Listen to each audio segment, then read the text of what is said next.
very exciting. Even Yes. every time I think mine, I have given those bottle name in the Perseverance rover when it was done a Yeah. long time back. Perseverance rover was there, and then I don't remember. Like Artemis mission one also took, like the one that flew around moon or something like that. That I had given. So I remember giving it in a lot of places. Maybe Europe also I had given, like because these notifications comes up from the NASA news. Yes. So it's very exciting actually. Like it actually connects us to this space. Like like our imaginations are not just only limited to earth. Our limitations, our presence is even outside the earth system. So it's very exciting, and it's very nice to see that how many people are actually excited about space. They want to go to space, they want to touch the space. So like it gives us a glimpse that how much exploration energy we have. Like we still want to explore beyond earth, we want to go beyond our moon, and let's say beyond solar systems. Even I think one of our rover spacecraft have even crossed these solar system, right? Yes. I forgot the name of the Voyager 1 or Voyager. Voyager 2, I think. Voyager 1 and 2 both have gone Yes, beyond the yes, yes, solar yes. system. Yeah. So it's crazy. You can see that how much like the space is vast, how vast it is, how much like scope is there. When we see like the beautiful things happening, like it gives us the vibe of how vast it is. Like we are nothing in compared to, like we are and nothing in terms of the astronomical units we have. We are just a blink in space. So it gives you a feeling that how much you should be thankful to the nature, how much you should be thankful to anyone who have created you, or your consciousness, that you can actually feel these good things that are there on earth and beyond earth. So it's a huge feeling. Yes. Uh, like it feels surreal. Like even when I look at the Jupiter system using my telescope, I Mm-hmm. look at Mm-hmm. Europa, and I Yes. feel that yeah, in few years, Europa Clipper spacecraft is going to be there, and you Yes. know, Yes. Yes. yeah, it's a magical feeling, and Yes. nothing Yes. much I Yes. can And say. like for me, I feel like I heard when I think I was seeing the launch of Europa Clipper, when it was being launched. Like I usually go for every launches. Like I usually see on YouTube. Like it's so much accessible that I just open my YouTube and see the live launches, and it just excites me every time. It gives me a lot of information about space technology. Like the amount of technological like the advancement or the news I receive through these clips is actually more than anything that we get on book, right? So Yes, like the knowledge is there out there. You just have to accept the knowledge, you just have to see that where you can get the knowledge. So I was seeing the launch for that clipper, and I found that they are talking about some kind of trapped water inside the Europa system, which actually like burst open and form a huge cloud outside. So like those particles actually goes out. I think Clipper have some kind of sensors to capture that spectroscopy of that thing, and then say like if there is any microbes or something kind of thing is there or not, what kind of gases is there. So it's actually very beautiful, like the natural phenomenon that is out there, that is beyond earth, that phenomenons that happen. Like even if you imagine of Jupiter, like it's a gas giant, right? So there is no essentially no surface. Like if you go to Jupiter, you will essentially fall down and even crush to pieces. Even if you survive, there is no point you can actually stand on, right? So it's crazy. Like the things that are out there, it's beyond explanation. And that is also why I love the space movies, and I love how critically the space movies are made. Like if you see Martian, like how much, Yes. yeah, like there are a lot of things that you don't find accurate. Like you don't expect things to be accurate, but still it gives you a lot of motivation, like surviving on Mars, or like surviving a black hole in a interstellar movie. You see the Gravity movie, like it is so much scientifically accurate there. Even I was very much surprised to see the thing in Oppenheimer. Like if you see the Oppenheimer movie, if you see the it critically, you can that like there isn't a blink of lights that you can get Yeah, in yeah. some moments of the movie. So what is it actually? Like when you go to space, there are a lot of radiations that happen. So all the radiations can't be filtered out, right? So that filtering out actually gives you a blink of light in your eyes. So that is the radiation. So you can feel the radiation in a movie. Like when you are inside a movie hall, you are seeing a movie, you can actually feel that how a radiation feels. So that is how accurate the directors and the or the Hollywood or anyone who is creating the movie in such detail is making for all of us to experience. So it's crazy. Like Yeah, especially it is not very especially Christopher Nolan movies. Both of these, yes, Interstellar and Oppenheimer, yeah, are of Christopher Nolan movies, and he has yeah, science advisors on set to advise him whether the yeah, yeah, yeah. sequences are being accurate. For example, the Interstellar movie, Kip Thorne himself was involved in calculating the warping of space and time around the black hole that Mm-hmm. was shown in the movie. Like before Interstellar, there we didn't have any pictures of black hole. We only had theoretical understanding, and Kip Thorne kind of developed the mathematics and uh, you know Kip Thorne solved the maths and maths of general relativity and you know helped develop Mm. the software that rendered that black hole in Interstellar. And it was surprising when we took the first image of the black hole and we compare it with the Mm. interstellar black hole. It's Yes, yes. It was surprisingly, so similar. similar. Yes, yes, So yes. yeah, It's crazy. Like the space is the most craziest stuff out there. And like if you are in the space industry, like you should be lucky to be in this industry. uh, because it's actually it pushes us beyond what we are, what our physical understanding are, right? yes. So it's actually when you understand that what's your physical understanding, you connect to the outside world, you actually connect to yourself back, like you understand your bigger reality, your self consciousness in a bigger way. You get a different perspective out there. So again, like these feelings comes when you deeply understand space, you deeply go into the verses of space. uh, but yeah, like we have to survive anyway.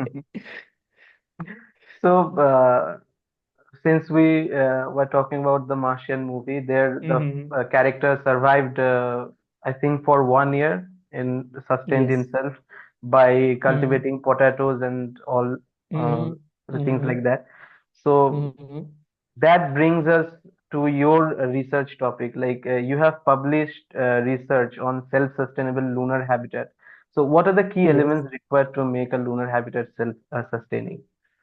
Yes, some of the things that I think I already covered is one is the use of ISRO technology. So from ISRO technology, you get the regolith to be used as a construction material. You get the water or the trapped ice for your survivability. And also there are solar energy and stuff. Thorium is there. So these are the stuff you get. On Mars, you might also think of having the fog, like you could cultivate the fog, or the wind energy even can be cultivated. So though there are a lot of possibilities out there for the ISRO technology, you need to also recycle stuff. Recycling is one of the core element of everything. So without recycling, you cannot survive. So recycling is another thing that you must look into while designing the self-sustainable thing. And I can share you a beautiful story how this project actually happened. So it was a part of a long time back, I think in 2022 or 2021. I exactly don't remember the date, year, but yeah, anyway, it's around October what happened. So there is a space station design workshop. It happens at the University of Stuttgart. So due to the COVID lockdown, it happened online that year. So I was part of it as a project management team doing essentially the journalism part, but I was also part of one of the company at that time in space architecture. So that time, like it is a 10-day workshop where every brilliant minds of each expertise, like let's say architecture expertise, communication expert, who have understanding of the bio regenerative ECLSS expert, and let's say other domains of the engineering actually come together to form a team. So we have a blue team, we have a red team.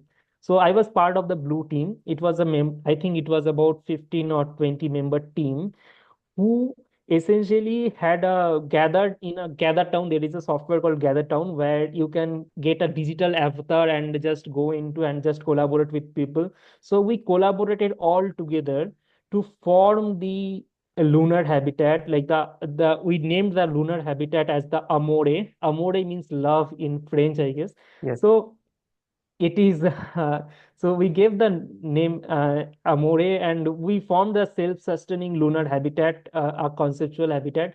And like it was a massive experience. You were getting to see a lot of different expertise people working all together to form a single habitat. And then the collaboration was successful, very was successful. And then we did the project under expertise guidance of the um, some astronauts from European Space Agency and some scientists who are involved in DLR or University of Stuttgart even taught us several courses on each of these regions. So it was a very beautiful experience I had there, and we developed that concept and we published few papers around the world to let people know that what we developed in these 10 days. So yeah, that is a part of my space architecture journey. So you are currently pursuing your PhD at the University of Adelaide. And Yes. so please share some insights about your current research and your experience in Adelaide. Um, yeah, sure. So if you see my journey, so my space architecture journey started uh, when my when I saw a competition called Marception by Wall Zero when I was in my first year of my college. So first year of college in architecture means you don't know anything about the field architecture, but you are just excited soul. And then I tried to make a team, but it was not very successful to because anyone was not interested to see anything built on Moon, Mars back then, and also like the information that was available back in 2019 was very limited in that field. So 2018, I guess. So anyway, so I participated with all my hope and just became a participant in that. So that is the start of my space architecture journey officially.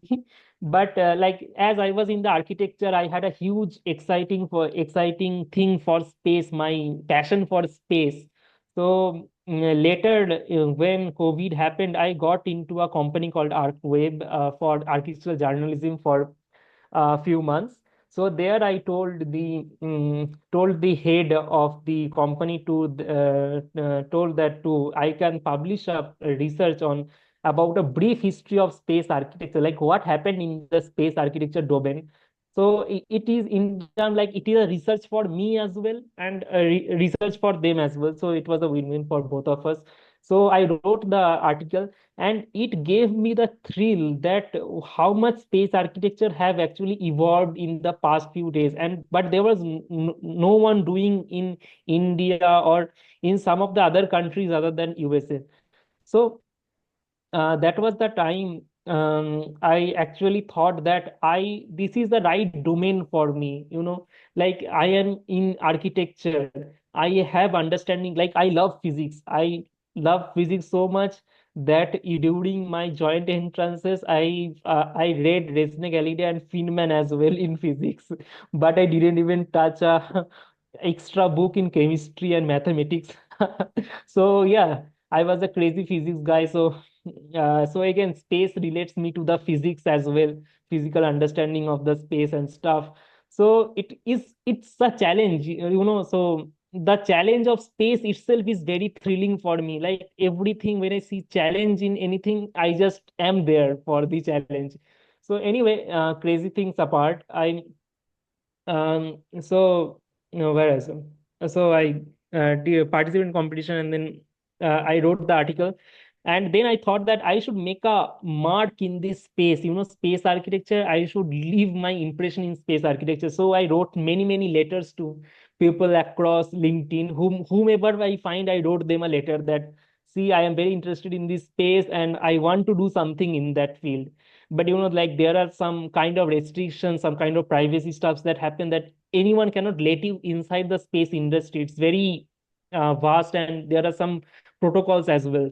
So yeah, it didn't click to me, but one day it clicked when I wrote a message to one of the space architects from India called Asta Kacha. So I wrote a letter, and then she replied that she is thinking to start a company in the space architecture field, as she had given several space talks, and she had a background in space, and even she's an architect as well. So I just she told that about the thing, and then I joined her.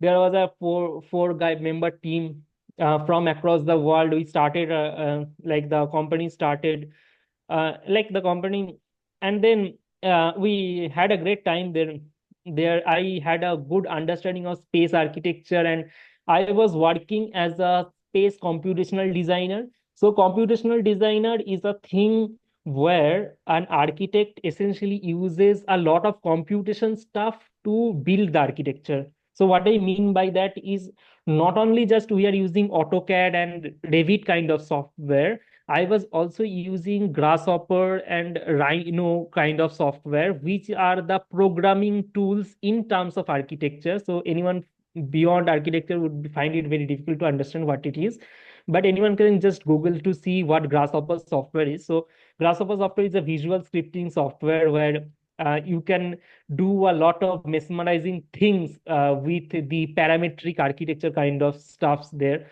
So I was part of that as that thing, and then I was in several projects anyway. So that was the time when I learned more about space architecture. Connected more with the space people. So it was a very big lesson for me. And then after that, I found like I did the workshop. It even expanded my knowledge scope, like where space architecture is going. And then later I was also I started putting proposals for research in different places, and then one day University of Adelaide happened. So so here I I had a passion for like space health as well. So because my like many members of my family, my elder brothers, cousins are doctors. They're great doctors. So like I saw a lot of doctors in the family. So that was the thing always there. And then suddenly like I got some opportunity and I didn't want to lose it. So I wrote a paper about the architecture of robotic surgery, like architecture required for robotic surgery that can happen in space. So that was an exciting paper to write, and that was the initiation of some of the initial investigations that I did around the thing. So I am looking mainly into the health maintenance facilities and stuff. So if I explain you in a very simple terms, it's basically space hospital. So what will happen if astronaut get ill in a space situation? So the vision is actually making the space environment safer, and there are a lot more investigations that goes into these stuffs. So those are the regions, those are the gray areas I look into in the PhD and things. And so it's very exciting. like since there are a lot of pending researches, so while I was doing the research in the like the robotic surgery architecture, I found there are several research gaps are there which needs to be solved. There are a lot of innovations that needs to be done.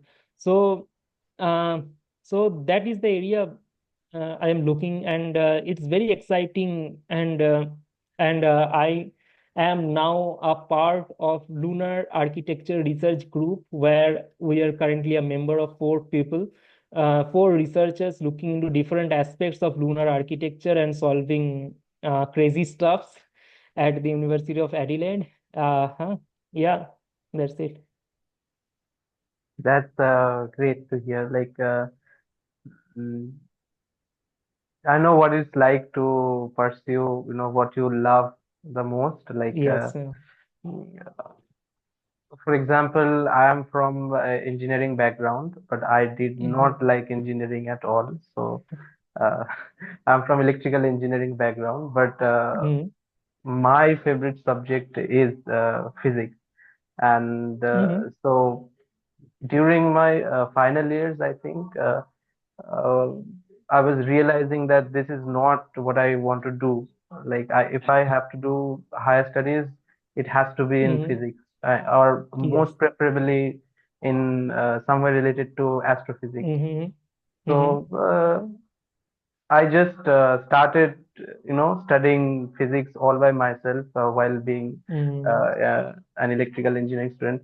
I had no business, studying Lagrangian mechanics, quantum mechanics, and Mhm. all those stuff. But Mhm.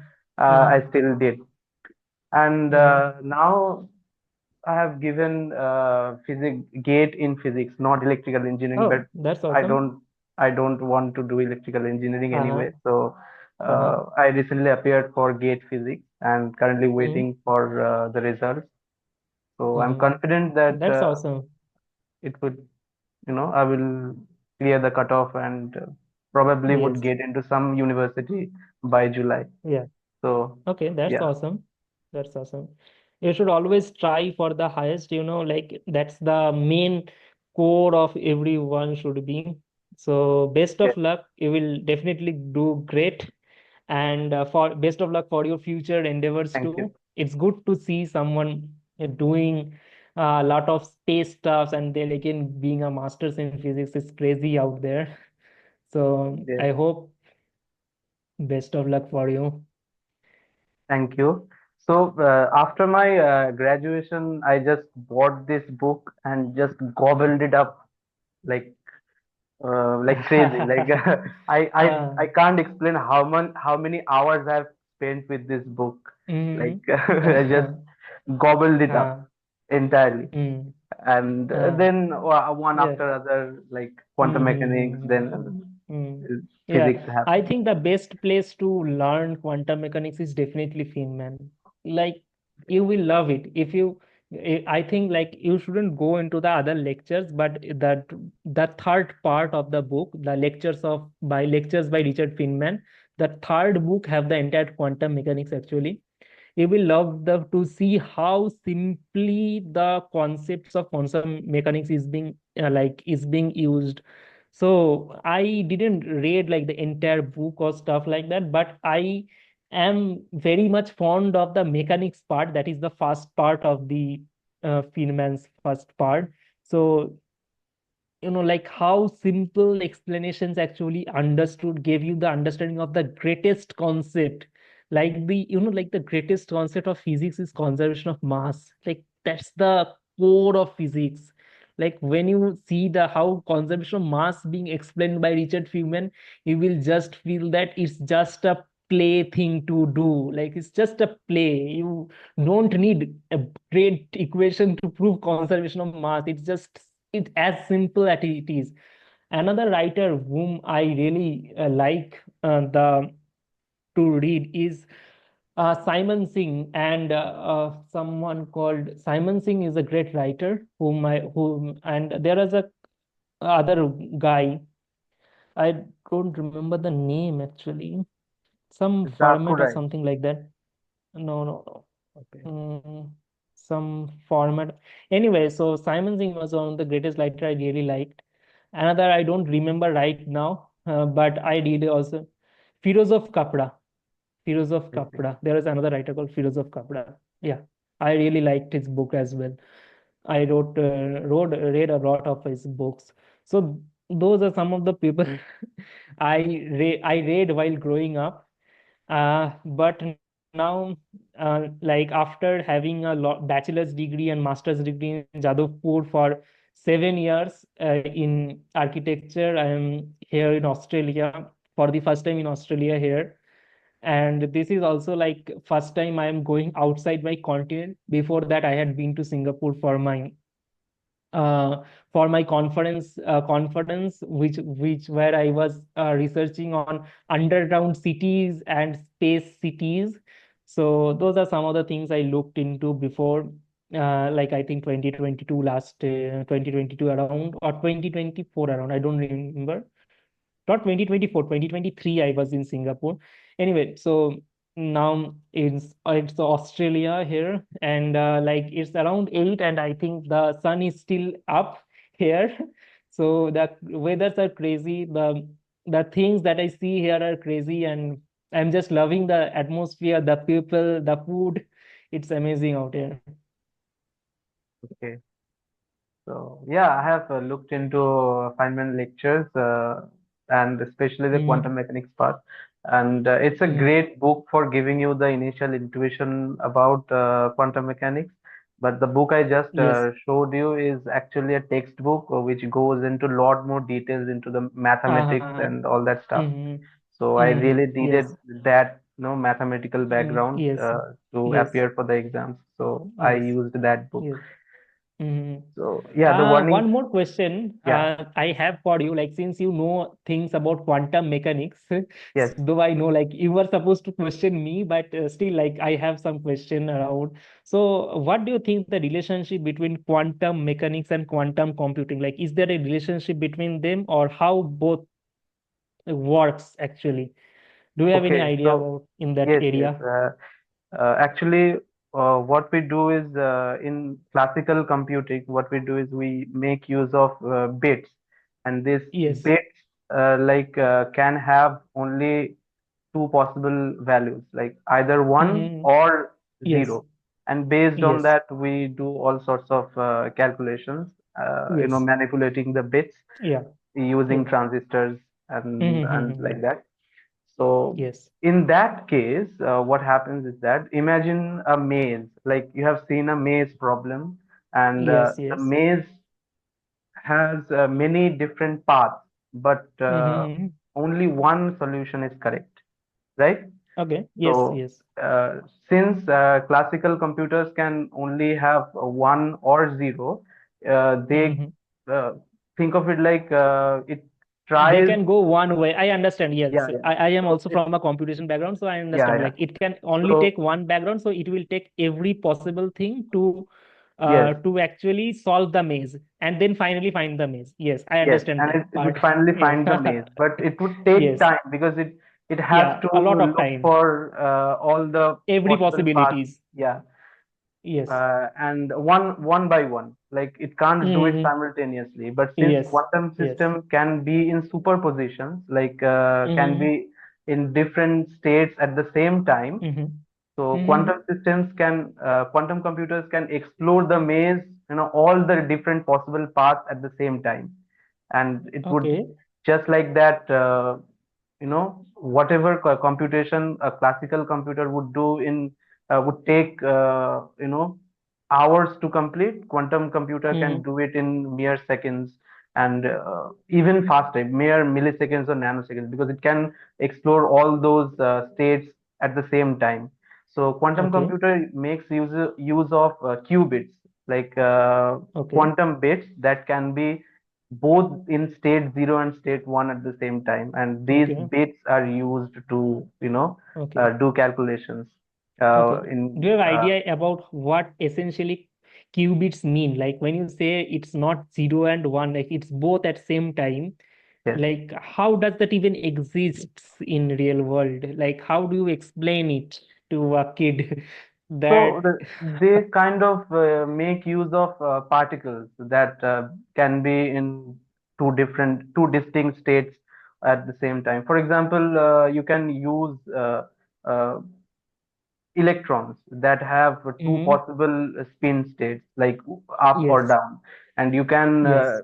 say that if it's up it's one, if it's down it's zero. Then Mm-hmm. you can Yes. uh, you can build a system that detects Mm. whether that checks for the Mm. spin state of the electron, and then Mm.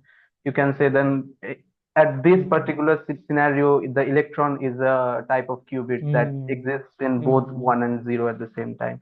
It's Mm. not exactly this, but similar to Mm. this, like Yeah, I get you. I Microsoft. get it. Till the Yeah, point you don't observe the particle, you don't know what it is. yes, Yeah, yes, that's the concept of Schrodinger's cat, right? yes. But these things are quite flimsy. The states, the superposition states don't last for a long time. So Mm-hmm. even before you make a measurement, they go through Mm. decoherence and the state is Mm. lost. So this is a Mm. major challenge right now that Mm. quantum computers are still, the scientists are still trying Mm. to solve, that these Mm. quantum states go into decoherence. And Mm. Microsoft recently made an announcement that they have created a qubit that can Yes. sustain the superposition state without getting decohered Yes, into and it is very a tiny. I specific saw it's state. very tiny. It's Yeah, very yeah. tiny. They are Yes. using Uh, this, they claim that they are using the Majorana particles, but it is a okay. theoretical particle that we still haven't detected. So there are, Okay. some caveats to that Mm. also. So yeah, Okay. that's, That's interesting. That's yeah. interesting thing.